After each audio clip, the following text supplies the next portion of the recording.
After the experience I had with the Ouija board, as I told you in the previous chapter, that demonic presence continued to visit me just about every night. You see, my routine was I got up in the morning, went to school. From school I went into a part-time job I had after school.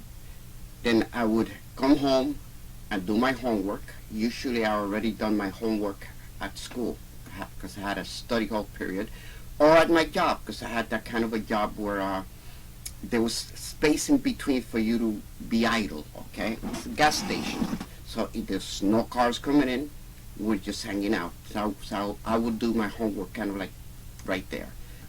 So after I worked, I would come home, shower, change, go hang out with my friends, smoke a couple of joints, and then come home to go to sleep.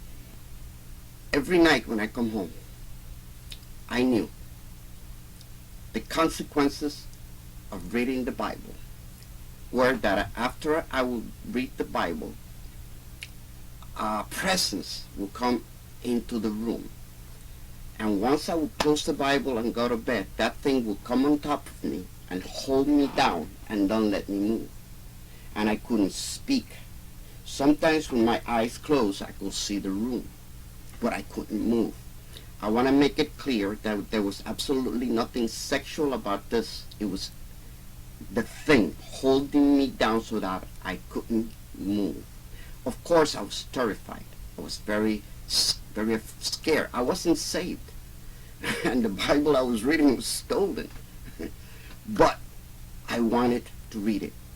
I was so hungry for the Word of God that I was willing to try to read it, even if I didn't understand it, in spite of the fact that I would be attacked afterwards. And that thing would just hold me down, and in my mind I would start to cry out for the most powerful being I knew, my mom. Mommy, mommy, mommy, mommy. Of course I couldn't voice it because I didn't have a voice.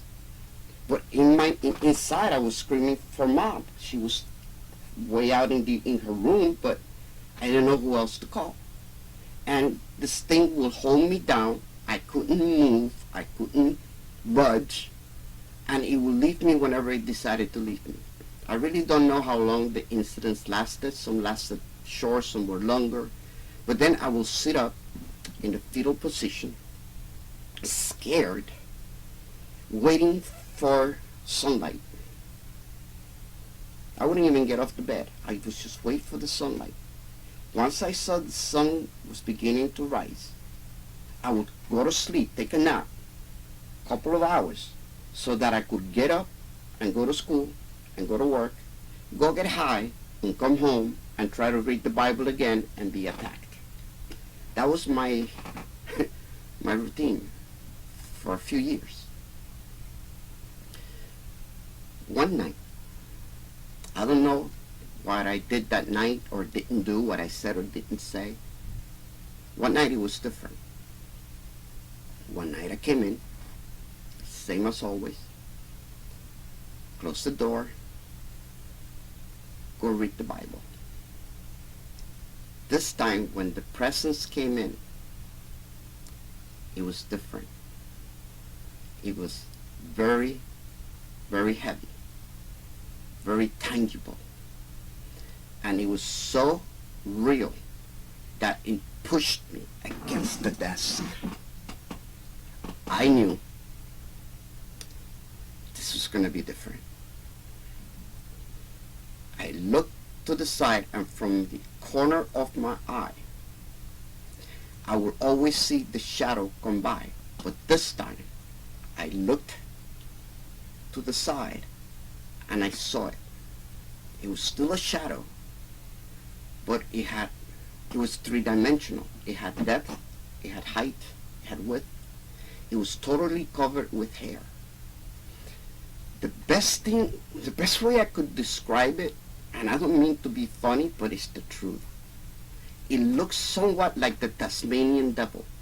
You know that cartoon character? And the comparison is even more real when I continue with the testimony.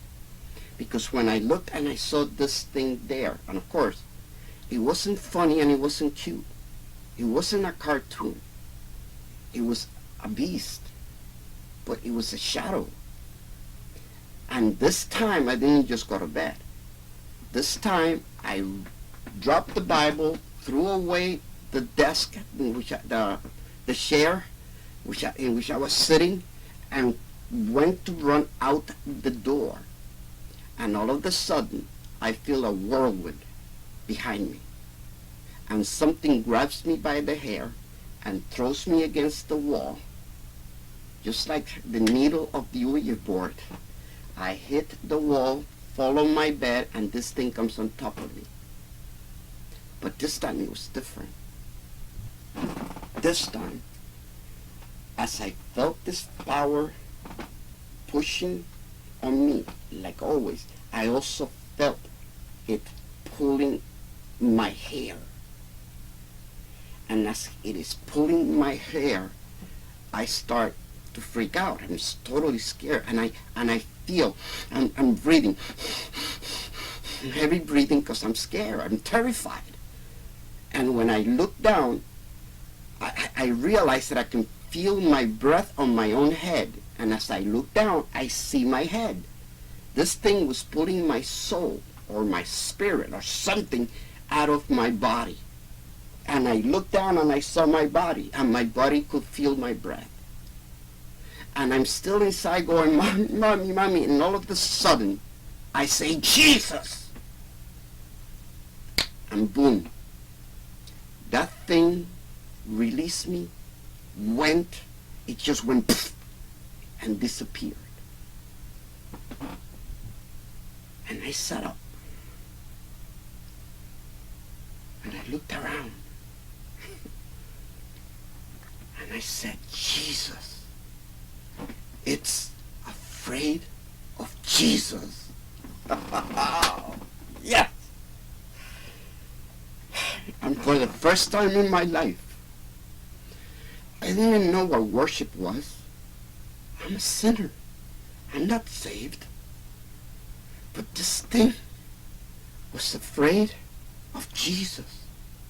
So I get out of my bed, and for the first time in my life, I start to worship and praise dance, unsaved. And I started going around my room chanting, "Jesus, Jesus, Jesus, it's afraid of Jesus. Jesus, Jesus, Jesus, it's afraid of Jesus." I picked up the chair and I told her, "Jesus, Jesus, Jesus, it's afraid of Jesus." Picked up the Bible and I blew it, "Jesus, Jesus, Jesus, it's afraid of Jesus." That was the last time that thing ever manifested in my life. But I still needed to get saved. But that's another story. That one I'll tell you at another time. But I do want you to know that whatever it is that's attacking you, whether it is spiritual, physical, emotional, whatever it is, if it's a demonic attack, it's afraid of Jesus. If it's sickness or disease, it's afraid of Jesus. If it's divorce, anxiety, depression, loneliness, it's afraid of Jesus. If it's the neighbors upstairs or downstairs, it's not physical. The fight is not physical, it's spiritual, and it is afraid of Jesus.